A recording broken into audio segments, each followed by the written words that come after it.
느헤미야 우리 8번째 시간입니다.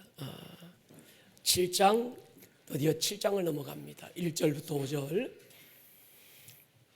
우리 같이 한번 큰 소리로 한번 읽겠습니다. 느헤미야 7장 1절부터 5절입니다. 같이 한번 읽겠습니다. 가정에서도 여러분 계시는 곳에서 큰 목소리로 같이 한번 읽어주세요. 시작. 성벽이 건축됨에 문짝을 달고 문지기와 노래하는 자들과 레위 사람들을 세운 후에 내 아우 하나니와 영문의 관원 하나냐가 함께 예루살렘을 다스리게 하였는데, 하나냐는 충성스러운 사람이요 하나님을 경외함이 무리 중에서 뛰어난 자라. 내가 그들에게 이르기를 해가 높이 뜨기 전에는 예루살렘 성문을 열지 말고 아직 파수할 때 곧 문을 닫고 빗장을 지르며, 또 예루살렘 주민이 각각 자기가 지키는 곳에서 파수하되 자기 집 맞은편을 지키게 하라 하였노니, 그 성읍은 광대하고 그 주민은 적으며 가옥은 미처 건축하지 못하였음이니라. 내 하나님이 내 마음을 감동하사 귀족들과 민장들과 백성을 모아 그 계보대로 등록하게 하심으로 내가 처음으로 돌아온 자의 계보를 얻었는데 거기에 기록된 것을 보면, 아멘. 그 이하는 거기에 등록된 자들의 가문과 그들의 이름이 정확하게 아주 긴 문장으로 이어져 있는 것을 보게 될 것입니다. 그리고 마지막 부분에는 여기에 등록되지 않는 잡족들, 그들에 대한 설명도 마지막 엔딩으로 7장의 문을 닫고 있습니다. 느헤미야가 계속 깊어지고 있습니다. 오늘 이 밤에도 귀가 열리고 눈이 열릴 수 있기를 주의 이름으로 축원합니다. 솔로몬의 아들 르호보암 때 일이지요. 남과 북이 분열되고 북이스라엘을 이끌었던 여로보암에게 큰 고민이 생겼습니다. 바로 예루살렘이었어요. 나라는 남과 북으로 분열이 됐어요. 북은 10지파가 여로보암을 중심으로, 남쪽은 유다와 베냐민 지파 2지파를 중심으로 솔로몬의 아들 르호보암이 왕이 됐습니다.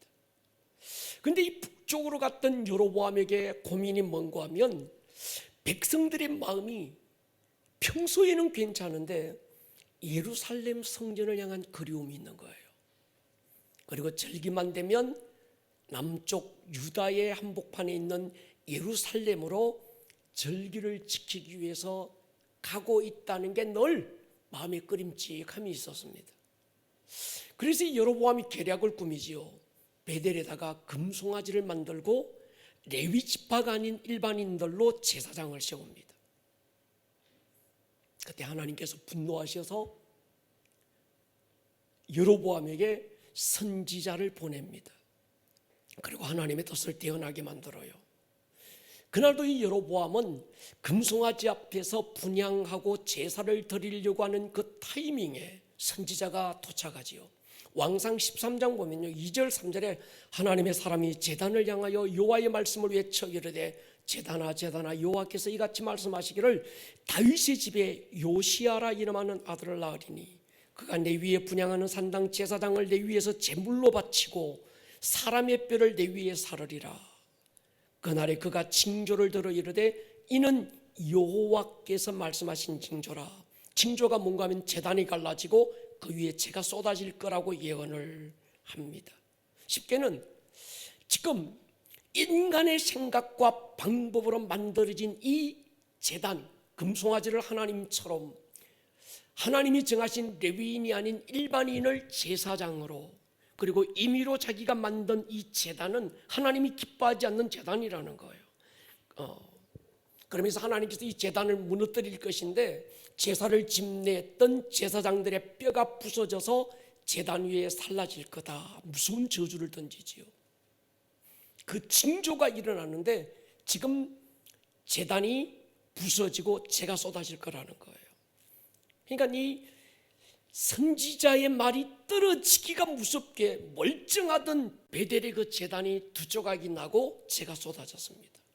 여로보암이 화관불이 끝까지 나서 고함을 질러요. 저놈 선지자를 잡아라. 그 순간에 소리치고 손가락질하던 여로보암의 손이 말라버렸습니다.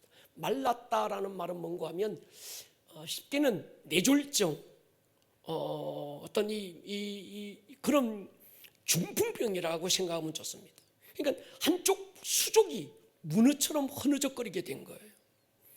마음이 두려움이 왔던 이 여로보암이 하나님의 사람 선지자에게 또다시 간청을 합니다. 나를 위하여 하나님께 기도해다오.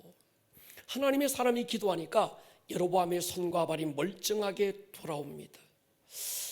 너무 고마워서 여로보암이 선지자에게 이렇게 얘기해요. 네가 집으로 돌아가서 쉬고 있으면 내가 맛있는 음식과 감사의 예물을 너에게 주겠다. 그때 선지자가 이렇게 대답합니다. 왕상 13장 8절 9절에 보면요, 하나님의 사람이 왕께 대답하되 왕께서 왕의 집 절반을 내게 준다 할지라도 나는 왕과 함께 들어가지도 아니하고 이곳에서 떡도 먹지 않고 물도 마시지 않을 겁니다.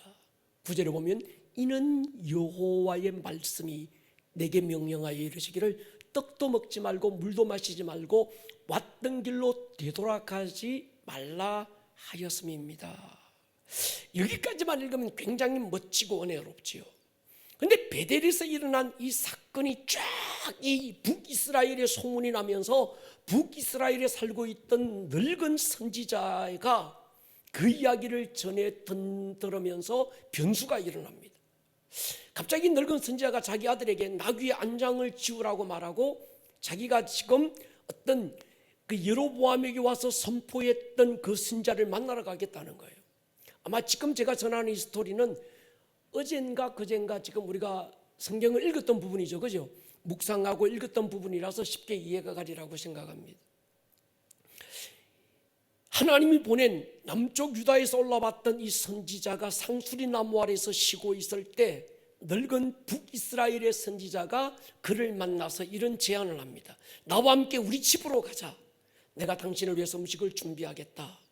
당신 지금 배고프지 않냐? 허기 지고 때는 이미 늦었는데 당신 할 일 다 했으니까 이젠 우리 집에 가서 먹고 쉬자. 그때 이 선지자가, 유다에서 온 선지자가 단호하게 대답합니다. 하나님께서 내게 먹지도 말고 마시지도 말고 왔던 길로 되돌아가지도 말라고 말씀했습니다. 그러자 이 늙은 선지자가 이렇게 얘기합니다. 여러분 18절을 자세히 보십시오. 그가 그 사람에게 이르되 나도 그대와 같은 뭐라고요? 선지자라. 천사가 여호와의 말씀으로 내게 이르기를 그를 내 집으로 데리고 돌아가서 그에게 떡을 먹이고 물을 마시게 하라 하였느니라. 근데 이게 뭡니까? 속임수라는 거예요. 여기서 주목해야 될 게 있습니다. 이 북이스라엘 늙은 선지자가 뭐라고 얘기하는가 하면 나도 당신과 같은 선지자라. 예언을 하고 환상을 보고 나도 기도하는 사람이고 나도 영적인 사람이고 나도 하나님께서 선택한 선지자라는 거예요. 이 말에 남쪽에서 왔던 이 선지자가 쏘가서 그를 따라가서 떡 먹고 물을 마시고 쉽니다. 그때 하나님의 무서운 진노가 남쪽에서 올라왔던 이 선지자에게 임하면서 사자가 나타나서 선지자들을 갈기갈기 찢어 죽여버려요. 여러분, 또 하나의 사건을 제가 말씀드릴게요. 신약의 사건인데 비교 한번 해보십시다. 사도행전에서 하나님은 이방인 백부장의 집에 베드로를 보내서 하나님의 말씀을 전하게 하고 그 집에 강력한 성령님의 역사가, 사도행전 2장은 유대인의 그 성령 강림이고 1차적인 부흥이라고 한다면 이방인의 첫 번째 부흥의 역사가 어디 나오는 거예요? 고넬료의 집에서 일어난 거예요. 보십시오. 먼저 백부장에게 천사가 나타납니다. 그런 네 구제와 선행이 하나님께 기억됐다. 너는 욥바로 사람을 보내서 시몬을 모시고 와서 그를 통해서 네 집에서 말씀을 듣게 해라. 그리고 시몬 베드로가 어디에 있는지 위치까지 정확하게 알려줍니다. 저는 피장 시몬의 집에 지금 있다. 그 집의 위치는 해변 가까운 데 있다.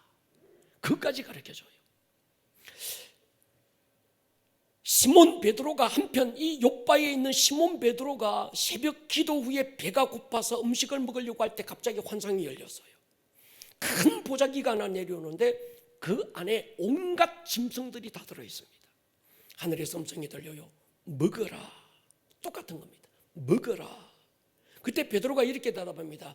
주여, 그럴 수 없습니다. 속되고 깨끗지 아니한 건 결코 내 입에 들어간 일이 없습니다. 이건 율법에 대한 기준이죠. 또 두 번째 소리에서 하나님께서 깨끗하게 한 것은 네가 속되다 하지 마라. 이런 일이 몇 번 있습니까? 3번 있은 후에 보자기가 하늘로 올라갔습니다. 보자기가 하늘로 올라가는 즉시 그 순간에 밖에서 문을 두드려요. 누가 도착했습니까? 고넬료가 보낸 사람이 도착합니다. 이렇게 말합니다. 유대인으로서 이방인을 이젠 그렇게 하고 난 다음에 베드로가 뭔가 깨닫는 게 있는 거예요. 그리고 그 사람들을 따라서 고넬료의 집에 가고 거기서 말씀을 전할 때 베드로가 뭐라고 그러는가 하면 이렇게 말합니다. 유대인으로서 이방인을 교제하는 것과 가까이 하는 것은 위법인 줄을 너희도 안다. 하나님께서 내게 지시하사 아무도 속되다 하거나 깨끗하지 않다 하지 마라 하시기로 부름을 사양하지 않고 왔노라. 문론이 무슨 일로 나를 붙였느냐. 말씀을 전할 때 성령이 고넬료의 온 집안 사람들에게 임했고 베드로가 그들에게 율법을 뛰어넘어서 세례를 베풉니다. 자, 여러분, 이 두 가지 사건을 우리가 한번 비교해 볼 필요가 있어요. 그리고 제가 왜 이 두 가지 사건을 비교하는지에 대해서 여러분들이 빨리 간파가 되면 좋겠습니다. 이런 얘기입니다.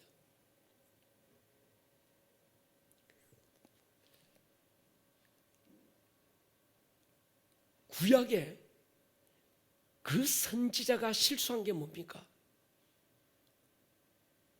그리고 베드로가 성공한 이유가 어디 있을까요? 이거죠.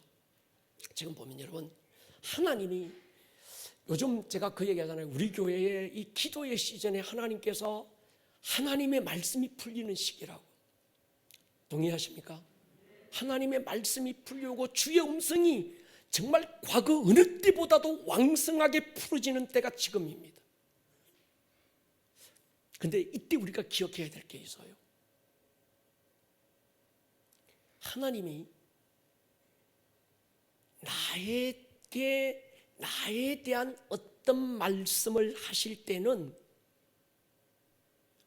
그 사람에게만 말씀하시는 게 아니라 동일하게 내게도 말씀하신다는 거예요.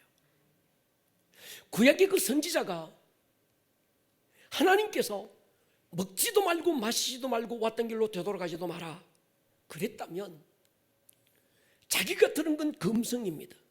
그런데 이 늙은한 선지자가 와서 아니다, 먹으라고 했다, 천사가 내게 와서 그렇게 하라고 했다, 요 한마디로 끝나버리는 거예요.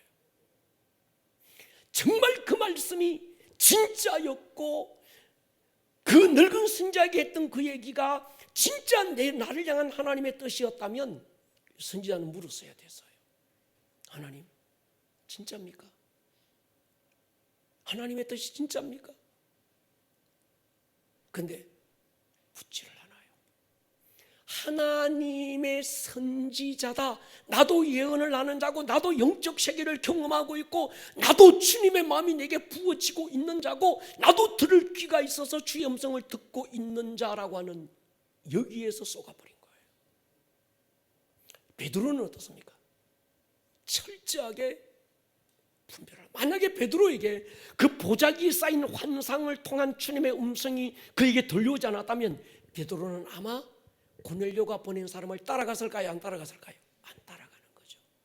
거기서 썩는 거예요. 많은 사람들이 여기서 속습니다. 여러분, 하나님은 나에 대한 어떤 말씀을 누군가에게 말씀하실 때는 그듭 몇 번씩 직접적으로 내게 말씀하신다는 거예요. 내게 말씀하지 아니하신 그 말씀을 다른 사람을 통해서 말씀하지 않으신다는 거예요. 귀가 열릴 수 있기를 주의 이름으로 축원합니다. 여러분, 꿈이든 환상이든 그것을 적용할 때 방향이 중요합니다. 설교를 들을 때도 마찬가지입니다. 하나님이 어떤 누구에 대한 말씀을 나에게 주실 수도 있어요. 그러나 그때는 그 사람에게도 동일한 말씀을 이미 주고 계시는 거예요. 그렇지 않으면 내가 입 밖으로 하나님이 너희에 대해서 내게 말씀하셨다 이 말을 해야 될까요? 안 해야 될까요?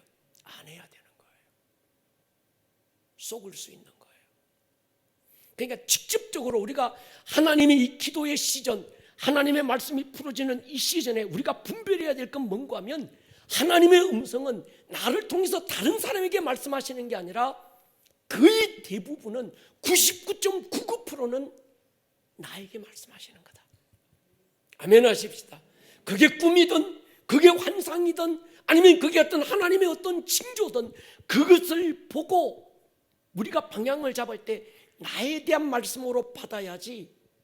그래, 하나님이 내게 이런 환상을 보여준 거 보니까 안목에 집사 보고 들으라고 하는가벼, 이러면 안 된다는 거예요. 할렐루야. 제가 보면 어떤 분들이, 그런 분들이 되게 많습니다. 나에게 주시는 말씀이다. 그게 꿈이든 그게 환상이든 나 들으라고 하시는 말씀이에요. 할렐루야. 자기 자신에게 적용시켜야지 이걸 다른 사람들에게 적용시키지 마라. 동의하십니까? 여러분,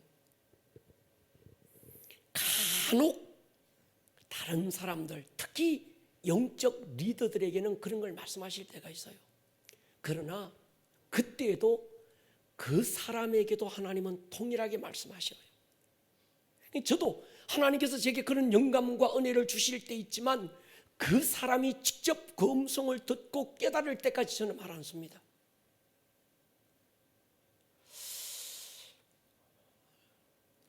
여로보암 때 유다의 선지자는 여기서 속은 거죠. 자신이 들은 말씀이 분명히 있어서요. 먹지도 말고 마시지도 말고 그렇게 해라. 그렇다면 먹고 마시라는 이 말씀을 이스라엘의 늙은 선지자에게만 말하시지 않는다는 겁니다. 나에게도, 본인에게도 말씀하실 거예요. 제가 이런 말씀을 드리는 이유가 있습니다. 다시 말씀드리지만 기도의 집 사역의 문이 열리면서 하나님은 우리 교회 몇 가지 새로운 영적 질서를 리빌드하고 있습니다. 하나는 성벽 위의 파수꾼.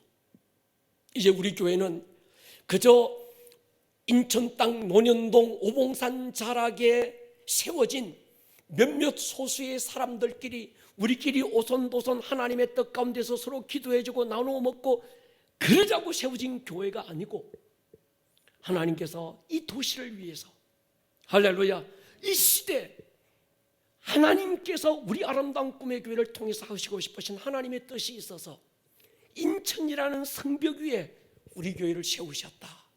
이 영적인 눈이 열려야 되는 거죠. 할렐루야.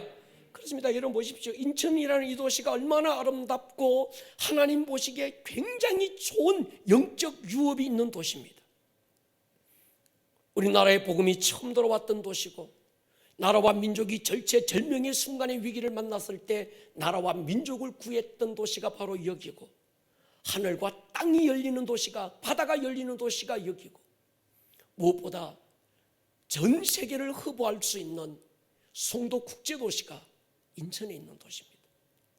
여기에 하나님께서 왜 아름다운 꿈의 교회를 세우실까? 어떤 우리 차원에서 교회가 아니라 하나님 차원에서 이제 우리가 우리 교회를 바라볼 수 있자. 그게 우리가 좀 더 영적 영향력이 확대되고 있는 이 영적 영향력의 확대라는 것에 대한 리빌드가 우리 교회에 있어야 되는 거죠. 할렐루야. 또 하나가 있다면 주의 음성이 풍성하게 들려오는 시즌이 지금입니다. 선지자의 영을 받은 중보자들이 우리 교회에서 일어나고 있고, 사무엘 같은 어린아이들이 주의 음성을 듣고 다윗 같은 청소년들이 꿈을 꾸고 다니엘 같은 우리 청년들이 환상을 보고 아비세대, 어미세대가 사도의 영성으로 일어나고 있는 때가 지금입니다. 하나님께서 우리 교회가 처음 세워질 때 주셨던 비전이 있잖아요. 세상에 많고 많은 교회 가운데 또 하나의 교회라면 의미가 없는 겁니다. 교회가 없어서 우리 교회가 세워졌고 목사가 없어서 이 목사가 선 게 아니라는 거죠. 우리 주님 육체로 이 땅에 오실 때 그분의 심장 속에 넣어두고 오셨던 교회 하나 이 땅에 꺼내놓고 갔을 때 많은 세간의 사람들이 교회는 이래야 된다 저래야 된다가 아니라 우리 주님께서 자기 심장 속에 넣어두고 오셨던 바로 그 교회, 그분은 이 교회가 어떤 교회가 되기를 원할까? 그에 대한 고민이 우리는 사도행전적 교회라고 하는 원형의 교회, 때묻지 않는 처음의 그 교회, 그 교회를 우리는 선포하고 아름다운 꿈의 교회가 처음 시작되는 그때부터 사도행전적 교회를 선포하고 사도행전적 예배, 사도행전적 평신도, 사도행전적 영성을 부르짖고 10년을 달려온 거예요. 할렐루야. 근데 알고 보면 사도행전적 교회나 사도행전적 평신도나 사도행전적 예배, 사도행전적 영성이 서로 각각 따로 있는 서로의 어떤 이 구분이 분명한 경계가 있는 것이 아니라 사도행전적 교회나 이 모든 것들이 하나가 된 세트라는 거예요. 그래서 우리가 제자훈련하고 사역훈련할 때 목사가 지금까지 10년간 강하게 외쳐왔던 게 뭡니까? 당신이 그 교회입니다. 그냥 교회가 아니라 음부의 권세가 이길 수 없는 바로 그 교회가 당신이 되기를 하나님은 기대하고 계신다고 제자훈련 지금 그 10기까지 계속 이것만 자꾸 외치고 온 거예요. 우리가 그 이거 사역훈련에서 계속 그걸 외쳐온 거예요. 정체성을 바꾸십시오. 당신은 오가다 흔해 빠진 그런 평신도 말고 사도행전에 나오는 하나님의 싸움을 싸워서 하나님의 영광을 선포하는 바로 그 교회가 당신이 돼야 된다. 그게 주님이 이 땅에 교회를 세우실 때 주님의 원하심이고 교회의 본질이 바로 그거라고 지금 우리가 사역훈련 9기까지 8기까지 계속 그걸 외쳐온 거예요. 근데 이 세 가지가, 이 네 가지가 지금 우리가 보면 밑에 사도행전, 평신도, 예배, 영성, 이것들이 서로 연결이 돼서 풀어져야 사도행전적 바로 그 교회가 됩니다. 외쳐왔던 거지요. 할렐루야. 여러분 보십시오. 예배는 풀어졌는데 거기에 영성이 안 풀어져. 영적 전쟁이 안 풀어져. 그러면 그 예배는요, 혼적 예배에 그칩니다. 나를 위한 예배, 내 만족을 위한 예배. 오늘 내가 예배에 대면서 막 뛰고 나 오늘 예배 드렸어. 자기 만족으로 끝납니다. 그래서 정말 이 영적 전쟁을 말하지만 성도들 안에 있는 사도성이 풀어지지 않으면 이게 구호나 바람처럼 불다가 한 시즌에 어떤 그 막 불어오는 바람처럼 불다가 또 사라져 버리게 되는 거지요. 구원의 단계를 뛰어넘어 무리 가운데에서 주님께서 선택하신 소수의 사람들, 제자들, 주님 곁에 있던 그 제자들의 단계를 뛰어넘어서 이젠 십자가 복음 건너머 사도행전, 성령으로 말미암아 하나님의 나라를 끌어당길 수 있는, 할렐루야, 하나님의 싸움을 싸울 수 있는 영적 전쟁을 선포하고 하나님의 영광을 내 삶의 현장에 드러내고 하나님의 통치가, 하나님의 다스리심이, 하나님의 주권이 풀어지게 만드는 그런 사도행전적 평신도를 우리는 구호로 외치면서 여기까지 온 거예요. 이해가 되면 아멘 하십시다. 그것이 지금이라는 거예요. 기도의 집이 풀어지면서 그동안 우리가 외치고 그동안 우리가 공부하고 그동안 우리가 끝없이 갈망하고 우리가 바라보았던 그것들이 이젠 우리 교회 안에 10년 지나면서 하나님께서 새로운 시즌을 말씀하시면서 그것들이 하나씩 풀어져 나가는 때가 지금인 거예요. 할렐루야. 여러분 그렇습니다. 예수천당 불신지옥 굉장히 은혜롭게 들릴 수 있습니다. 그러나 신앙의 목적이 정말 지옥 안 가고 천당 가는 것이 전부라고 한다면 아직 복음을 제대로 이해 못하는 겁니다. 예수 믿으면 지옥 안 간다, 맞지요? 천국 간다, 맞습니다. 그러나 그게 전부다 이러면 문제가 되는 거예요. 주님 곁에서 주님이 하시는 일을 보고 배우는 제자 단계로 나아가야 되고, 예수님 당시 주님을 따르는 군중들이 많았지만 제자는 많지 않았잖아요. 그 가운데서 사도행전적 제자로 부름받은 사람은 몇 안 되는 겁니다. 그래서 12제자들 이름이 사도행전에 가면 다 사라져버리고 없습니다. 베드로 하나, 그것도 어느 정도 뛰어넘어가니까 바울, 그리고는 복음서에 나오는 제자들의 이름마저 사도행전 그 이후로는 사라져버리는 거예요. 우리는 주님을 따르는 무리들 가운데서 할렐루야 구원받았네 감사합니다 예수 천당 불신 끝 지옥 끝 이게 아니고, 주님 나를 제자로 부르셨네 감사합니다 주님 곁에서 나는 영원히 머물면서 주님 보고 배우고 주님 곁에만 있을래요 이거 말고, 우리는 이젠 세상 가운데로 보내심을 받아서 할렐루야 내 삶의 현장에 하나님의 어떤 그 절대 주권을 드러내고 하나님의 나라를 끌어당길 수 있는 그런 사도행전적 제자로 우리가 나아가야 될 때가 지금이라는 거예요. 이 일을 위해서 10년간 끝없이 제자 훈련하고 사역 훈련하고 할 때마다 또 반복하고, 목사는 막 귀에 딱지가 않을 정도로 당신이 누굽니까? 교회입니다. 어떤 교회입니까? 우리는 사도행전적 바로 그 평신도입니다. 부르짖게 만들고 사도 우리가 그 사역 훈련에서 계속 외쳤던 게 뭔가 하면 바로 그런 거거든요. 그게 지금 기도의 집과 함께 좀 더 구체적으로 우리의 삶에 나타나야 되는 때가 지금이라는 거예요. 할렐루야. 이걸 성막을 중심으로 한번 풀어보면 성막들에서 태워지고 씻겨지는 구원 단계가 완성이 됩니다. 그런데 더 깊은 부르심이 있지요. 성소 안으로 들어가야 되지요. 제자 단계입니다. 떡상 앞에서 생명의 떡이신 예수님을 먹고 마시는 경험, 촛대 앞에서 기도의 세계를 경험하고, 등잔 앞에서 성령님을 만나고 경험해야 합니다. 그러나 그것으로 끝나면 안 됩니다. 더 깊은 임재적 장소, 사도행전적 제자 단계가 또 있는 거지요. 할렐루야.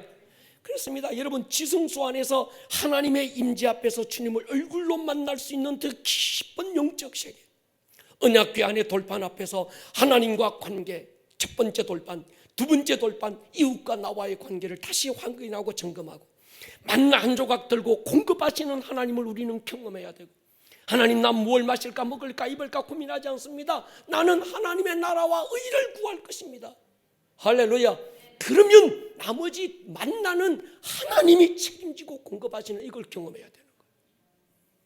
그리고 아론의 쌍난 지팡이 앞에서 하나님이 세우신 권위의 질서를 다시 한 번 더 기준점을 점검하고, 느헤미야로 돌아가면 문짝이 달렸는지 이걸 우리는 점검해야 되는 거죠. 여러분, 은사가 풀어질 때 가장 중요한 게 뭘까?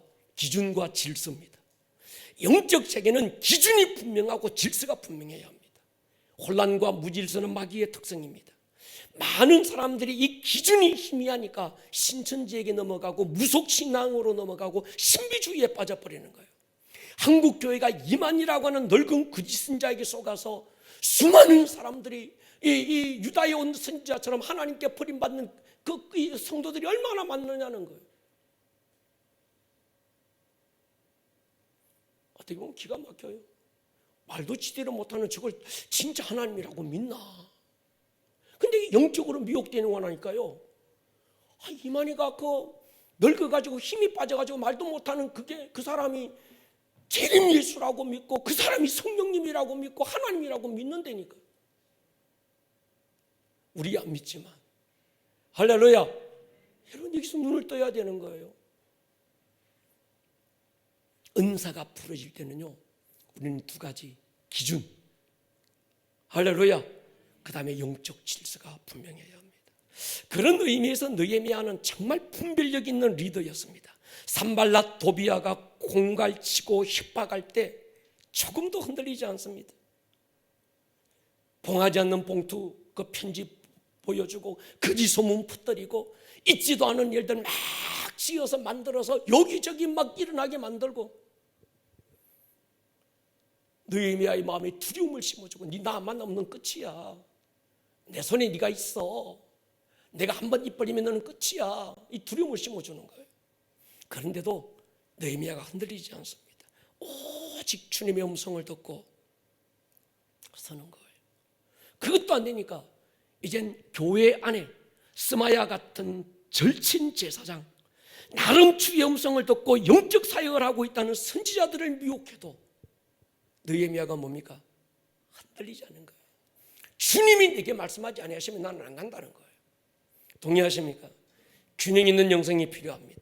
영성과 지성의 균형, 성령의 은사와 성령의 열매가 균형을 이루는 영성. 선지자들이 환상을 보고 하나님이 자기에게 말씀하셨다고 하는 말보다는 기록된 말씀에 비추어서 그 말씀이 그러한가 하여 날마다 성경을 상고할 수 있는 균형 있는 영적 리더들이 일어나야 되는 거예요. 여러분 사도행전 17장 보십시오. 베레아 사람들 보십시오. 같이 한번 읽겠습니다. 집에 계신 분들도 큰 소리로 한번 읽어주세요. 시작.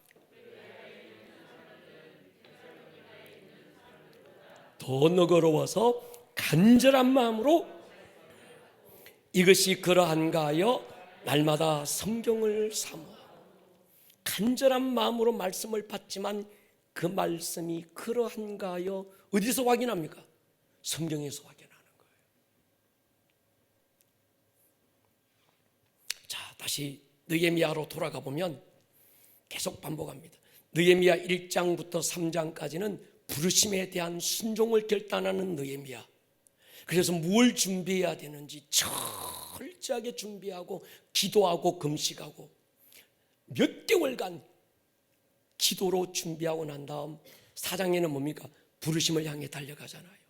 부르심을 향해 달려가는 그 길에는 왕이든 아닥사스다 왕이든 아니면 주변에 있는 총독들이 이 느헤미야를 돕기 위해서 준비된 사람들도 있지만 외부적으로 느헤미야가 하는 이 사역을 공격하고 방해하는 외부의 공격들도 있었다.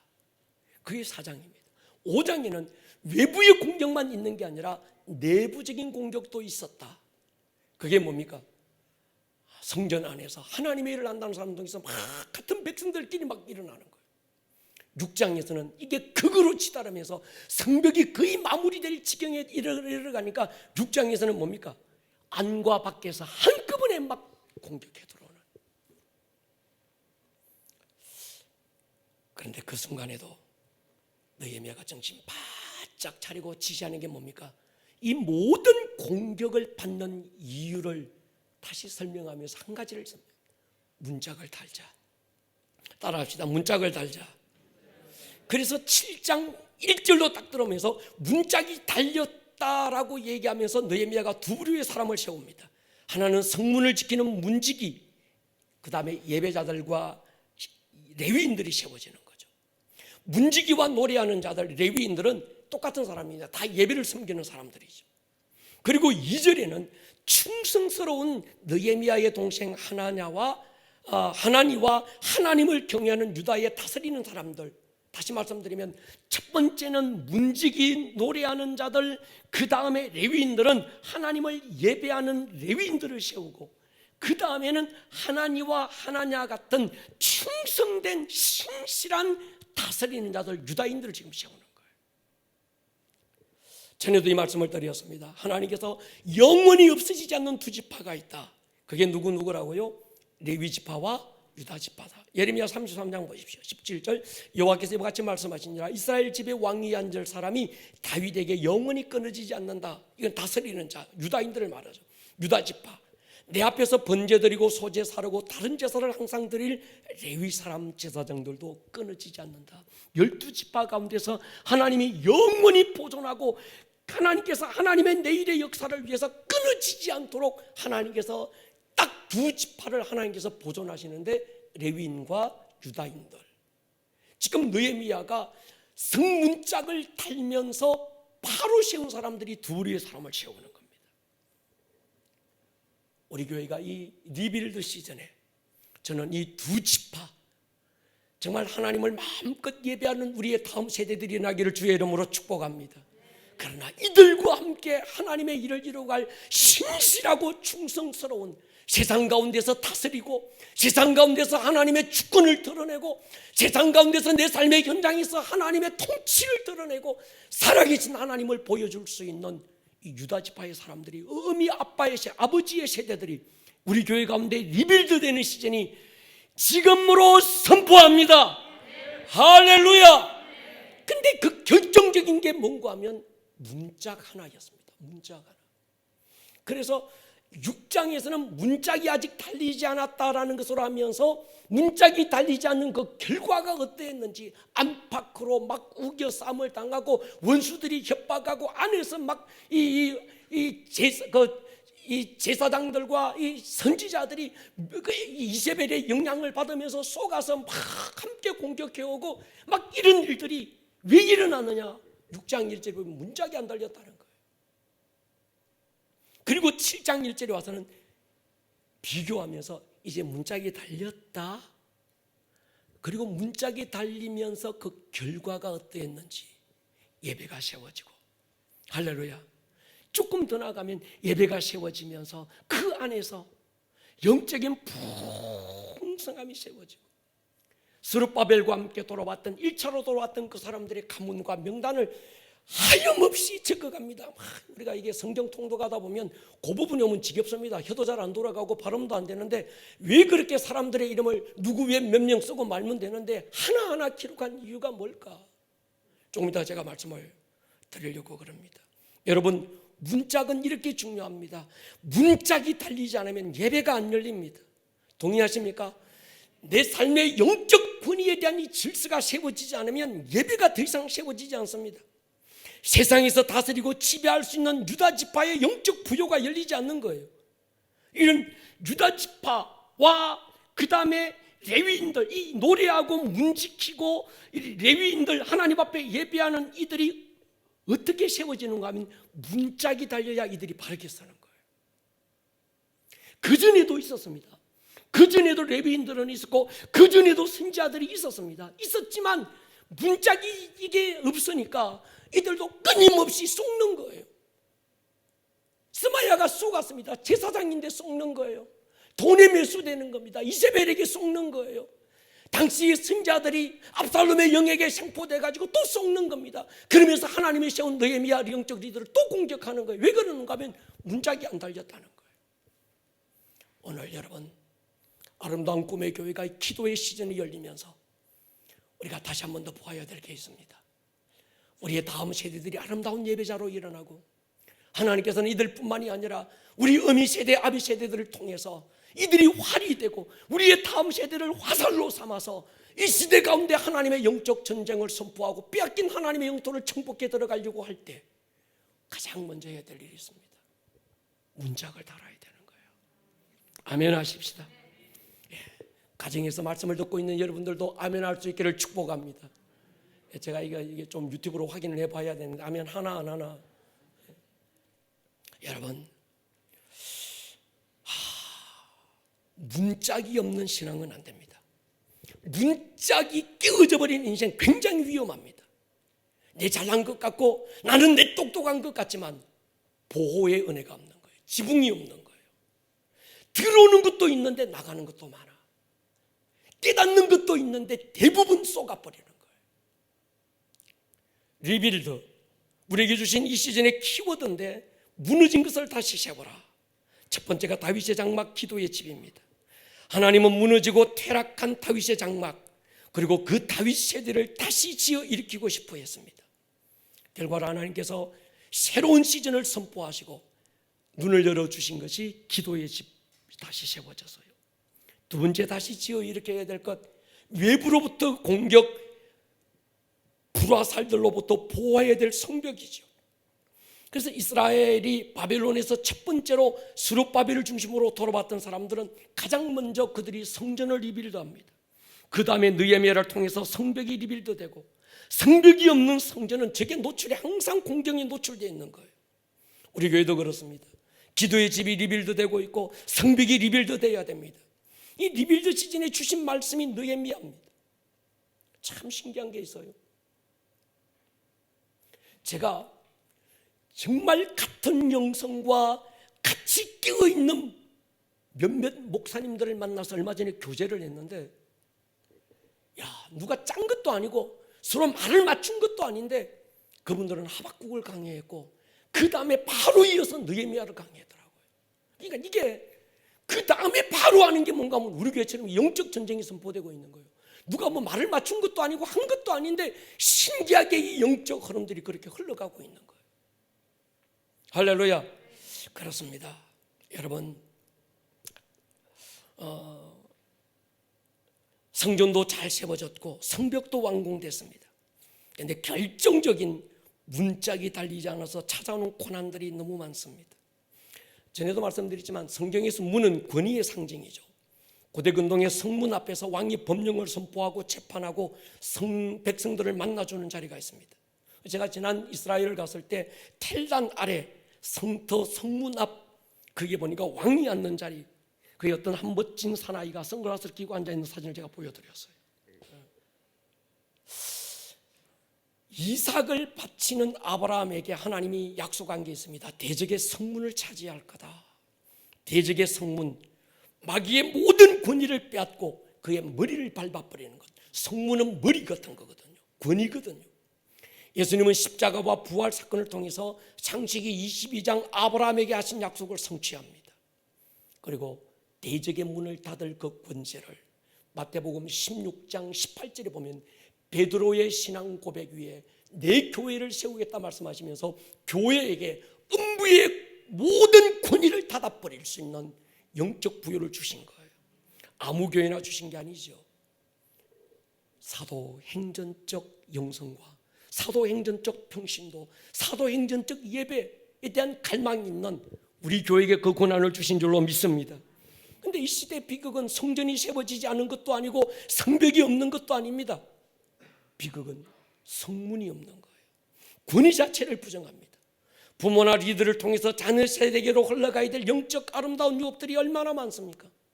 그런데 그것이 어떻게 흘러가는가 하면 성문을 통해서 흘러가야 되는데 그 성문이 깨어져 버린 거예요. 단절돼 버리는 거예요. 이세벨의 영은 이 통로를 통해 들어와서 리더와 백성들을 이간시키고 그의 영 압살롬의 영을 집어넣고 지가 뭡니까? 그 권위의 자리에 압살롬이 대신 앉아서 다윗 왕에게 가는 사람들을 전부 빼돌리잖아요. 내게 말해라. 그러면서 다윗에게 향했던 영적 권위를 전부 자기에게 되돌려서 중간에서 빼내가지고 나중에 반역을 일으키잖아요. 그러므로 우리가 여러분, 목사님 어떻게 하면 이세벨의 영들과 단절될 수 있습니까? 하는 가지밖에 없습니다. 여기는 무슨 상담이나 어떤 내적 치유, 물론 저 그거 인정합니다. 그러나 그것으로 안 됩니다. 간단한 방법이 뭔가 하면 다시 성문짝을 회복하는 거예요. 할렐루야. 여러분, 이 시즌에 여러분들의 가정 안에 엄마 아빠의 영적 권위의 문이 달릴 수 있기를 축복하고, 할렐루야. 여러분들의 목장 안에서 하나님이 세우신 목자의 권위 아래서 아름답게 순복할 수 있는 모습이 있어야 돼요. 여러분, 6장, 7장 전체적인 흐름이 굉장히 중요합니다. 오늘 제가 단체 문자를 보낼 때 그런 말씀을 드렸어요. 우리가 과거에 출애굽기를 배웠지만 출애굽기는 인생 여정을 쫙 설명한 겁니다. 그래서 출애굽기가 굉장히 중요합니다. 출애굽기를 알면 인생이 보입니다. 근데 느헤미야를 알면 영적 여정이 그대로 단계별로 보입니다. 할렐루야. 그래서 우리는 출애굽기를 통해서 인생의 눈이 열려야 되고, 느헤미야를 통해서 내 영적 여정의 단계가 어디인지, 내가 지금 어디를 통과하고 있는지, 어떤 단계에 머물러 있는지를 분별해야 될 줄로 믿습니다. 그러니까 여러분, 이게 굉장히 중요한 거예요. 6장과 7장은 전혀 상반된, 갑자기 6장에서 엄청난 혼동과 혼란과 무질서가 막 뒤죽박죽 되다가 7장 넘어오면서 갑자기 모든 게 갑자기 전환돼 버려요. 전환되는데 그 한 타이밍이 뭔가 하면 문장 하나 달린 게 그게 모든 걸 바꾸는 거예요. 여러분, 문장만 달면 모든 것이 인생이 달라질 수 있을 줄로 믿습니다. 성전도 잘 세워졌고 성벽도 튼튼하게 세워졌는데 문짝이 부서진 사람들이 너무 많습니다. 제자 훈련도 하고 성경도 많이 읽고 모태신앙으로 이어받을 유업도 축복도 대단히 많은데, 그런데 성문짝이 깨어지고 부서지고 허물어진 사람이 있어요. 그래서 원수에게 공격의 통로가 열려있는 사람들이 너무 많은 겁니다. 그렇게 기도 많이 하고 은사 체험도 하고 오랜 신앙의 경륜도 있는데 그 신앙이 엎어졌다 뒤집어졌다 진보가 없는 이유가 뭘까? 영적 대문이 깨어진 거예요. 여러분, 이건요 굉장히 위험할 수 있습니다. 그 사람들은 대개 귀신들의 밥입니다. 그런 사람들 있잖아요. 축사해서 쫓아주면 다음날 되면 또 들어와 있어. 또 머리에서 놓고 야 너만 니 왜 들어왔냐? 그럼 그 다음날 쫓아주고 나면 또 들어와 있어. 이게 귀신들이 털락털락털락 맨날 지집던 하나씩 더 나오더라고. 왜 그럴까? 문짝이 없는 거예요. 아, 나요 내가 제사장입니다. 내가 선지자예요. 천사가 내게 말씀해서요 나 안 기도하는 사람입니다. 나 과거에 이런 영적 체험도 너무 했고요. 그런 사람들일수록 다 그렇다는 거 아닙니다. 그런 사람들일수록 속을 수 있는 미혹이 바로 여기 있습니다. 여러분, 목사가 자기 억지 권위 세우자고 이런 얘기한다고 오해 좀 하지 마세요. 저 그런 사람 아닙니다. 정말 이 시즌에 우리 교회가 한 단계 업그레이드 돼서 더 넓은 하나님의 나라 차원에서 더 큰 일들을 하려고 할 때 우리 교회가 이걸 뛰어넘지 못하면 우리가 안 돼, 더 풀리지 않는 거예요. 이걸로 끝나야 되는 거예요. 우리 교회는 그냥 그냥 우리끼리 볼 때 야 참 우리 교회 좋은 교회야 은혜로운 교회고 이걸로 끝나는 겁니다. 이걸 뛰어넘어야 조음을 넘어서 위대함으로 갈 수 있는 길이 이 길이라는 거예요. 아멘 하십시다. 여러분, 주의 이름으로 여러분들을 사랑하고 정말 여러분들을 위해서 하시는 말씀, 드리는 말씀입니다. 느헤미야에서 눈이 열려야 합니다. 그리고 주일 나대배 때 영적 전쟁을 선포하면서 목사가 느헤미야와 함께 영적 전쟁이 왜 선포되고 리빌드가 왜 선포되고 있는지를 성도님들이 좀 이해해 주셔야 합니다. 할렐루야. 여러분, 옆 사람과 인사하십니다. 문짝이 제대로 달렸습니까? 혹시 녹슬지 않았습니까? 혹시 부서지지 않았습니까? 주님께서 우리에게 말씀해요. 리빌드 해라. 성전도 성벽도 제자 훈련하고 다 잘 세워져 있어도 한 가지 리빌드 해야 될 게 있다는 거예요. 문짝이라는 거예요. 동의하십니까? 영적 압이, 영적 의미가 없는 사람은 영적 고아입니다. 여러분에게 신앙의 멘토가 있어야 합니다. 하나님이 그들을 왜 세웠는가? 나를 축복하라고 그분들을 세우신 거예요. 엄마 아빠를 왜 내게 주셨는가? 엄마 아빠는 영적 제사장이 돼서 하나님께서 그 자식들을 축복할 수 있는 축복의 통로로 삼으시는 거예요. 노아에게 그게 함에게로 흘러가야 될 하나님의 축복이 단절돼 버리고 나니까 그 자손들이 마르는 거예요. 여러분, 그 어떤 누구의 권위 아래 들어가는 건 그 사람 밑으로 들어가는 게 아닙니다. 그 사람을 나의 리더로 세우신 하나님의 권위 안으로 들어가는 것입니다. 내 마음에 안 들고 그 리더가 별로 배울 것도 없는 리더지만 하나님께서 나를 그 리더 밑에 세우셨다면 철저하게 복종하고 배우는 자세가 필요합니다.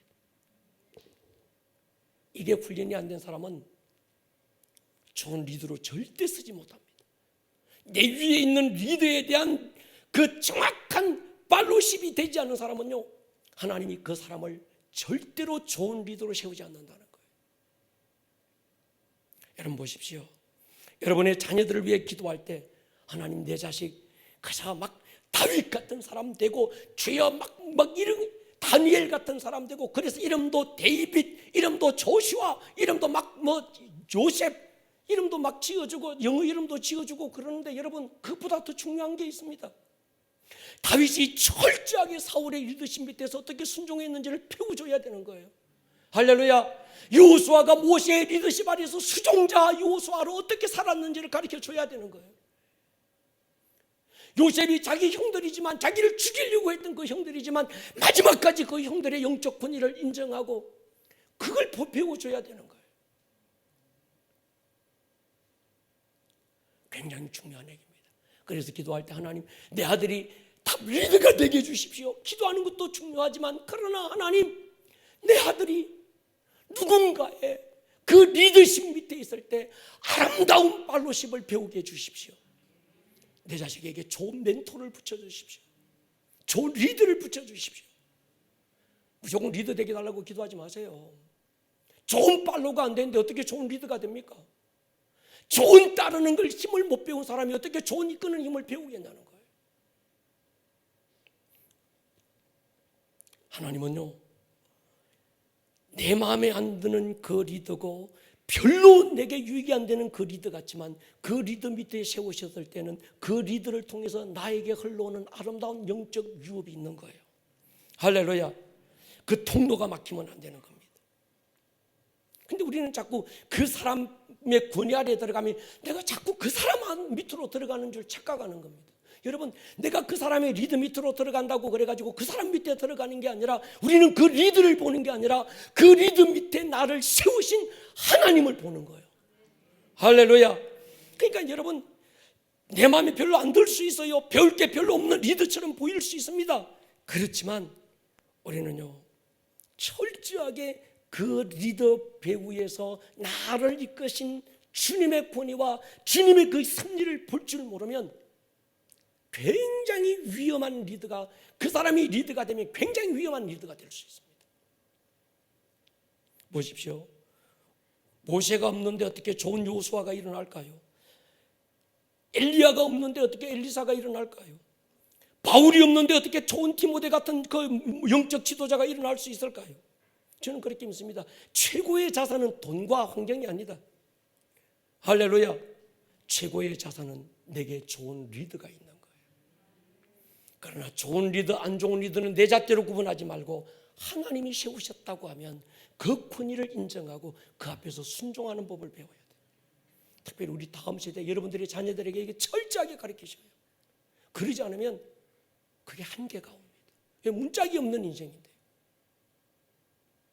오늘 이 시대 풍조가 그렇지만 우리는 이걸 거스를 수 있어야 합니다. 근데 문짝이 완공이 되고 달리고 나니까 느헤미야가 가장 먼저 문지기를 세우죠. 그리고 3절 보십시오.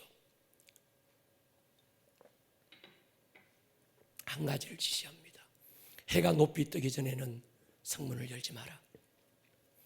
그리고 아직 파수할 때 해가 아직 다 넘어가기 전에 문을 닫고 빗장을 질러라.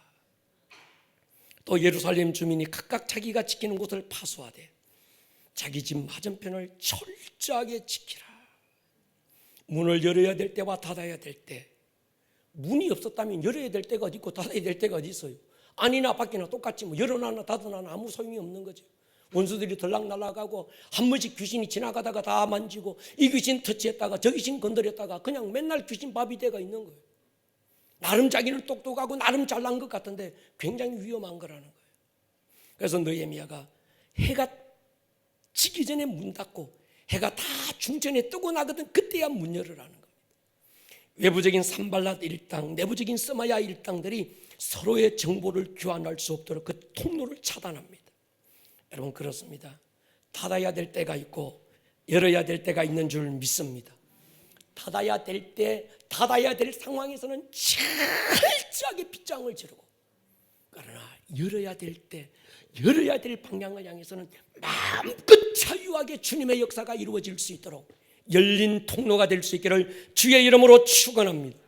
이게 느헤미야의 상륙작전, 예루살렘 상륙작전입니다. 제가 붙인 거예요. 인천 상륙작전은 메가드가 남북의 허리, 인천에서 북한의 공급로를 차단하면서 북한의 힘을 차단하잖아요. 예레미야가 성문짝 하나로 예루살렘 성 안과 성 밖에 복음로를 차단해서 이세벨의 영들이, 이 압살롬의 영들이, 어둠의 영들이 더 이상 들어올 수 없도록, 이게 뭡니까? 허리를 잘라버리는 거예요. 우리 교회도 영적 인천 상륙작전을 선포합니다. 철저하게 어둠의 영들에 대해서는 빗장을 질러야 해요. 목사님, 나 저 사람 나하고 엄청 친한데요, 나 이렇게 도와주고요, 나 참 막 이 사람요 막 기도하는 사람이고요, 이 사람 막 예언하는 사람이고, 이 사람 신비한 사람이고, 선지자고 제사장이고. 그러나 영적 빗장을 닫아야 될 때는 누구라도 닫아버릴 수 있기를 원하고, 할렐루야. 이걸 못하면 안 돼요. 하나님이 제게 요즘 계속 그런 마음을 주십니다. 이 목사, 빗장을 닫아야 될 때가 있다. 이 목사, 열어야 될 때가 있다. 제가 요즘 기도의 집에 앉아서 엎드려서 하나님 앞에 하나님께서 주시는 그 마음들을 제가 지금 계속 받고 있는 겁니다. 여러분, 여러분의 가정 안에도 영적 인천 상륙 작전을 선포할 수 있기를 축복합니다. 외부의 미혹의 영들이 내부의 상처를 통해서 세력을 형성하지 못하게 해야 합니다. 악한 영들은 스스로 우리를 공격하지 않습니다. 내 안에 어릴 때 나도 모르게 숨겨져 있는 내 동굴 안에 숨겨져 있는 트로이 목마를 건드리는 거예요. 평소 때는 그게 없습니다. 안 보입니다. 결정적인 순간이 오면 내 안에 있던 트로이 목마가 고개를 내밀어요. 그걸 누가요? 밖에 있는 미혹의 영들이, 이 귀신들이 그것을 건드리면서 지금 우리를 공격하는 겁니다. 그래서 멀쩡하던 사람도요, 어느 날 갑자기 사람이 눈빛이 변해. 어느 날 갑자기 사람이 분별력을 잃어버려. 왜 그런지 아십니까? 그게 속는 거예요. 마태복음 12장 보십시오. 더러운 귀신이 나갔을 때 물 없는 곳으로 다니며 식기를 구하잖아요. 쉴 곳을 얻지 못하자 자기가 나온 내 집으로 돌아가리라. 악한 귀신 7을 데리고 들어갑니다. 여러분, 악한 영들이 사는 집이 있습니다. 물 없는 곳. 물이 뭘까요? 베드로전서 3장을 보십시오. 21절. 물은 곧 예수께서 부활하심으로 말미암아 이제 너희를 구원하는 편이 세례라. 육체의 더러운 것을 제하여 버림이 아니요 하나님을 향한 선한 양심의 간구다. 물이 뭘까요? 귀신은 어디로 돌아다닐까요? 하나님을 향한 선한 양심이 없으면 그게 자기 집을 짓는 겁니다. 거룩한 충만함이 없으면 귀신은 또 들어가는 겁니다. 성벽을 완공하기도 쉽지 않았지만 성문짝을 다는 일이 그래서 중요합니다. 나 제자 훈련 받고요 다 했는데요, 신앙생활 오래 하고 성경 벌써 10독째예요. 나름 묵상하고요, 교회 안에서 중직이고요, 잘하고 있는데요. 그런데 내 안에 어느 순간에 이것들이 또 터치하는 거예요. 여러분, 오늘 우리 교회 시즌이 바로 이 시즌입니다. 성문짝을 철저하게 만드십시다. 할렐루야. 하나님의 말씀이 그러한가 하여 또 상고하고, 주님께서 내게 뭐라고 말씀하시는가 또 귀를 열어놓고 거듭 확인하고, 주여 내게 말씀하십시오. 내 생각, 내 고집, 내 뜻이 아니라 주님의 뜻이 무엇인지 분별하게 해주십시오. 하나님 앞에 또 무릎 꿇고 나아가고 또 나아가고 거듭 확인하고 또 확인해야 되는 거예요. 그래야 속지 않습니다. 그러면서 느헤미야가 이제 성안을 채웁니다. 성문짝이 달아야 채울 게 채워짐이 돼요. 문짝이 안 달리면 아무리 채워도 채워지는 게, 이게 뭐 같습니까? 터진 웅덩이처럼 새어나가는 게 더 많은 거예요. 바울의 에베소 교회를 향한 두 번째 기도, 오늘 우리 고 목사님이 선포했던 건데 한번 보십시오.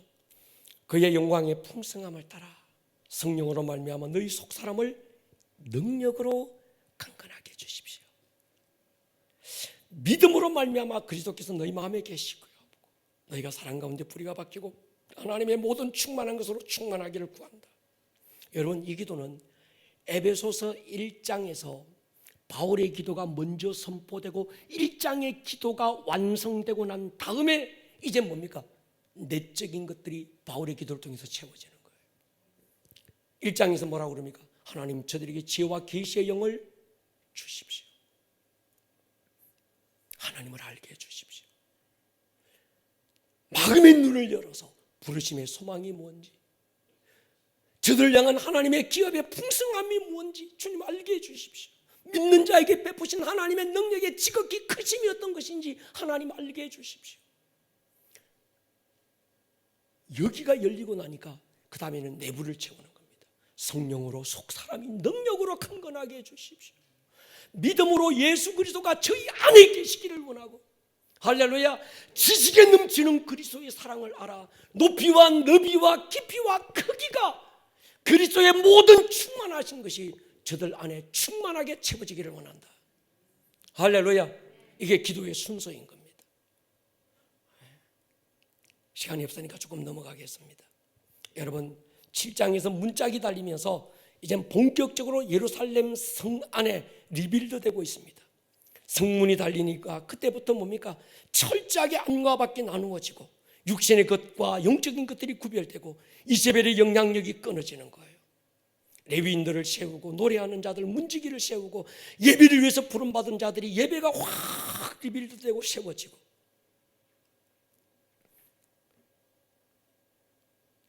우리 교회가 지금 이 시즌입니다. 여러분 2년 전으로 돌아가 보십시오. 1919년 창립 9주년이 지나고 10주년이 될 때 우리는 뭔지 모르지만 새 시즌을 선포했습니다. 40일 금식하고 릴레이하고 기도할 때 우리가 구하거나 생각하는 것보다 능히 넘치도록 하시는 하나님이다. 그것 하나만 응답했습니다.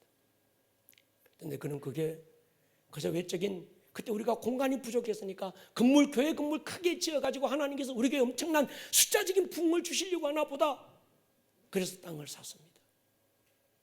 그런데 하박국 강해를 시작하면서 그 부흥이 우리가 생각했던 시즌이, 새 시즌이 정말 우리가 생각했던 새로운 시즌이 아니고 완전한 새로운 시즌이었던 것처럼, 그 부흥도 우리가 생각했던 하박국을 통해서 우리가 지금 부흥의 파도를 보고 주여 수년 내에 in our time, in our day, 주여 수년 내에 하나님의 부흥을 나타내십시오. 하나님께서 화를 쏘셨다. 하나님께서 막 이렇게 우리에게 하나님의 역사가 있을 겁니다. 부흥을 외쳤는데 그 부흥도 우리가 생각하지 못했던, 마음으로 미치 생각하지 못했던 놀라운 어떤 이전에 없었던 새로운 부흥을 하나님이 우리에게 리빌드 하신다고 믿습니다. 사람 많이 모으는 게 아닙니다. 저는 그런 데 좀 관심 없어졌습니다. 큰 건물 짓고 거기서 많은 사람들이 모여서 그런 어떤 부흥이 아니고 우리가 생각하지 못했던 말씀이 왕성해지는 부흥, 할렐루야. 기도의 집이 세워지는 부흥, 할렐루야. 그래서 성문짝이 달리면서 하나님의 부흥이 우리 교회 가운데 이 시즌에 풀어질 때 우리가 해야 될 일이 뭔가 하면 다시 우리 통해서 내가 문짝이 제대로 달렸나. 왜요?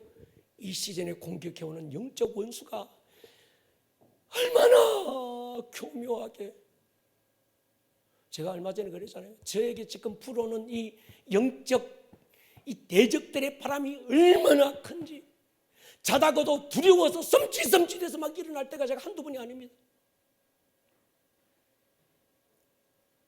여러분 이때는요, 우리는 다시 한 번 더 우리의 문짝을 돌아봐야 돼요.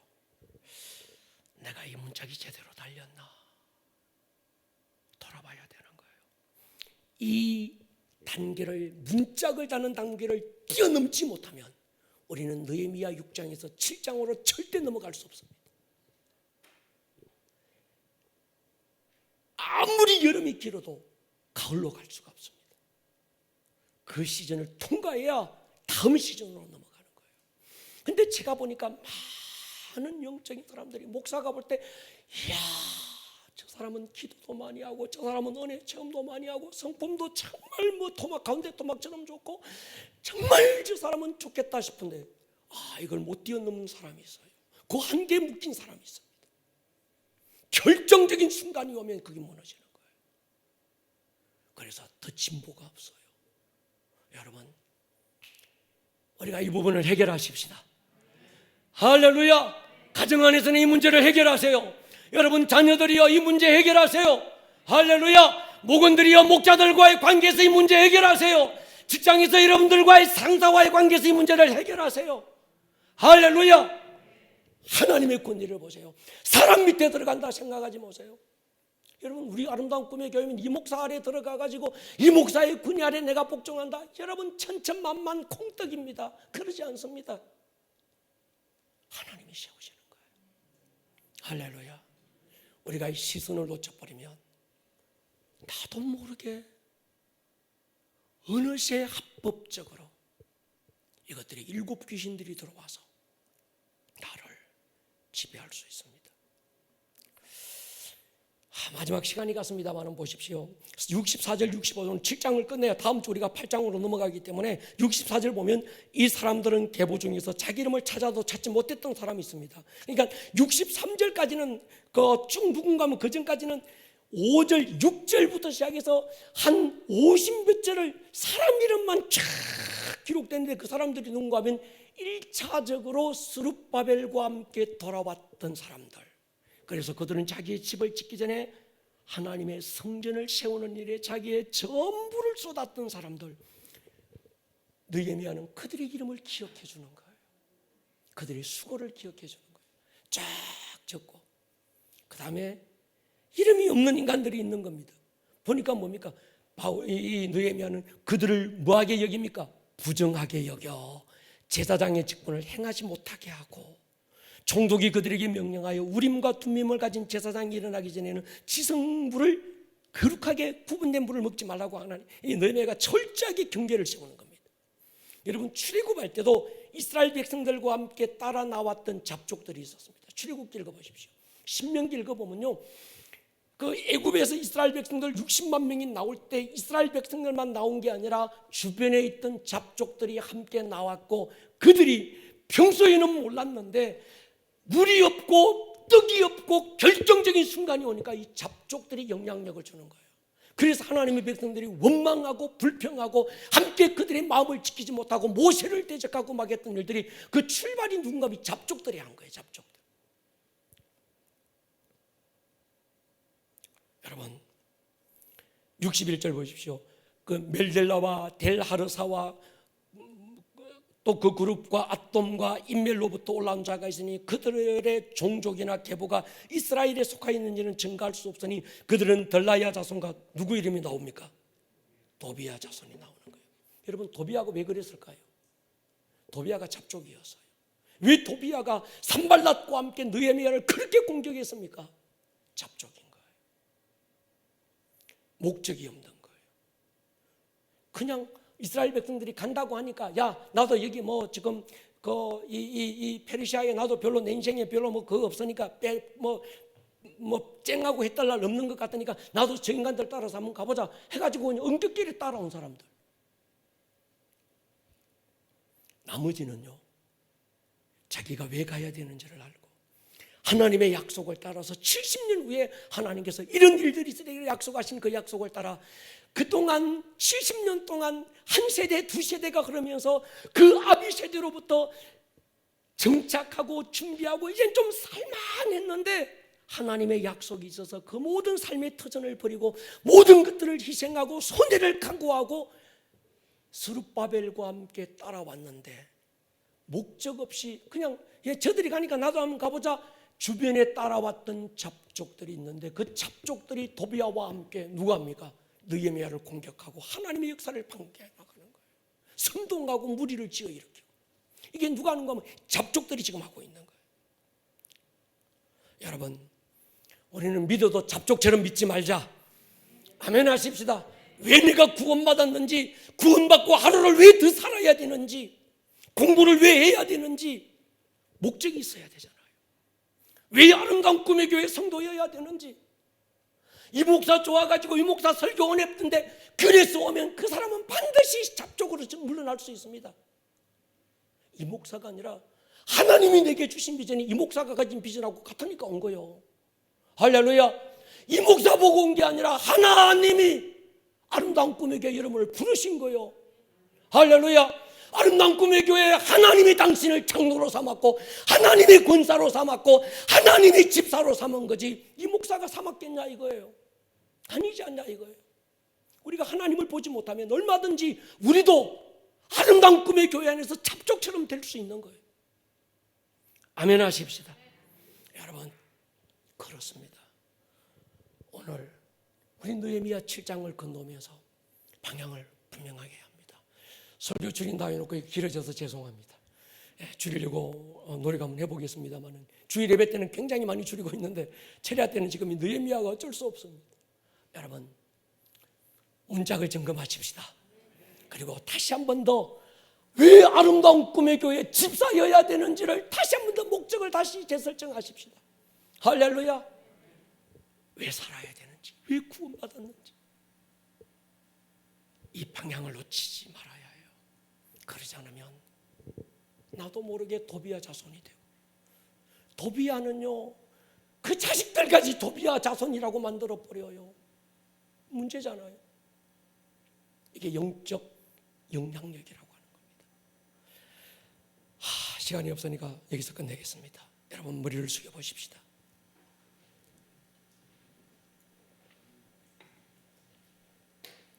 예수를 나의 구주 삼고, 예수를 나의 구주. 구주가 뭡니까? 내 삶의 주권자. 무엇이든 명령하실 수 있고, 무엇이든 그 말씀이 내게 명령이 되어 지향할 수 있는 모든 권리를 깨버리고 주의 말씀대로 내게 이루어지십시오. 성령과 피로 거듭나서 십자가 그 너머 땅끝까지 보내심을 받아서 주여 나를 통해서 이 땅 가운데 하나님의 나라가 이루어지고 거룩한 하나님의 영광을 드러내며 살다가 내 주 예수 그리스도 만나는 그날에 잘했다, 착하고 신실한 종아 칭찬받게 해주십시오. 이 생명을 향한 하나님의 부르심, 거룩한 하나님의 비전이 뭔지 눈을 뜨게 해주십시오. 닫아야 될 때 닫을 수 있는 문짝, 열어야 될 때 열 수 있는 분명한 문짝, 영적 분별력을 가지고 뚜렷이 보이는, 해가 중전에 뜰 때 열고 해가 지기 전에 닫아버릴 수 있는 이 냉정함이 전 우리 가운데 있게 해주십시오. 거룩한 이 영적 질서 안에서 다시 한번 더 하나님의 놀라우신 뜻을 분별해 갈 수 있도록 주여 이 시즌에, 아름다운 리빌드 시즌에 주여 우리 교회 가운데 일들이 선포되게 하여 주십시오. 영적 경계가 분명하게 해주십시오. 하나님인지 바알인지 중간에서 머뭇머뭇거리고 있지 않게 해주십시오. 알곡인지 쭉정인지 빛인지 어두움인지 하나님 분명한 경계가 있도록 주의 영적 문짝을 달아주십시오.